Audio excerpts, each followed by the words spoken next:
තේරෙනවා. හරිද? හොඳට තේරෙනවා.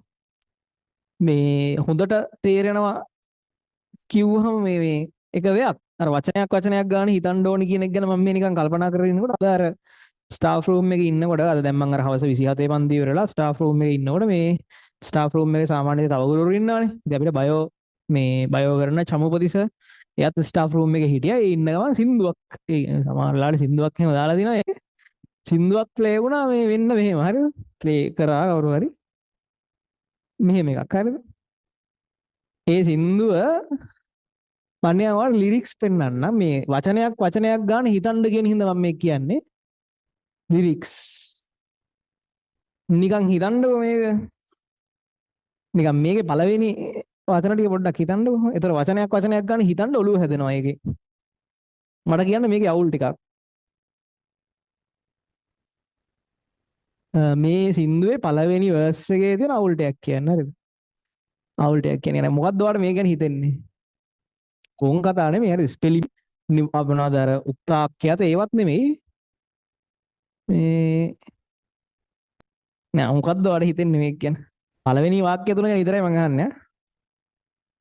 ලොවම නිදන රාත්‍රියේ එතනම බොරුනේ. ලෝකෙටම එකපාර රැ වෙන්නේ නැහනේ. ලෝකෙ එක වෙලාවක දවල්නේ දැන් ලෝකේ මුළු හැමෝටම එකපාර රැ වෙන්නේ නැහනේ. ඒතර ලොවම නිදන රාත්‍රියක් තියෙන්න බෑ. එතනම බොරු. හරිද? ඊට පස්සේ හරි අපි හිතමුකෝ ලෝකෙම නිදිය ගත්තා කියලා. මා නොනිදන මේ රැයි. එතකොට මේ සින්දුව කියන මිනිස්සේ අනිවාර්යෙන් පිටසක් වල ජීවියෙක් වෙන්න ඕනේ. ඒද ලෝකෙම නිදි නම් නකුලකනේ ලෝකෙම නිදි නම් මා නොනිදන මේ රයි ලෝකෙම නිදි නම් ඒ මනුස්සයන් නිදියන් නැත්තම් එයා ලෝකෙ නිමේ වෙන්න ඕනේ හරිද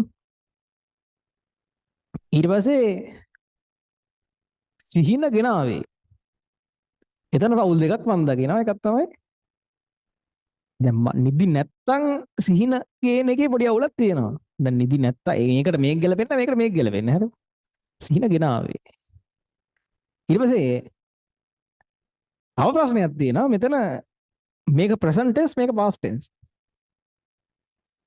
නොනිදන මේ රයේ සිහින ගෙනාවේ අර ඒ වගේ තියෙනවනේ ප්‍රශ්න ගොඩක් උතන අර ඒ වගේ හිතන්න හරිද ඒ වගේ හිතන්න එතකොට ඉතින් අර මං කියන්නේ ඉතින් ඒ සාහිත්‍ය ගැනවත් ඒ සින්දුව කියන මනුස්සයා ගැනවත් වරද්දක් නෙමෙයි ඒ වගේ හිතන්න හරිද එහෙම ඉතින් බැලුවම ලංකාවේ සින්දු ගත්තාම ඊට වඩා සෑහෙන ප්‍රශ්න තියෙනවා මේ අඩුම ගන්න මේකේ වචන හරි දිනවා ගැලපෙන්න එහෙම නැතිවත් තියෙන්නේ නේද ඒ හින්දා මේ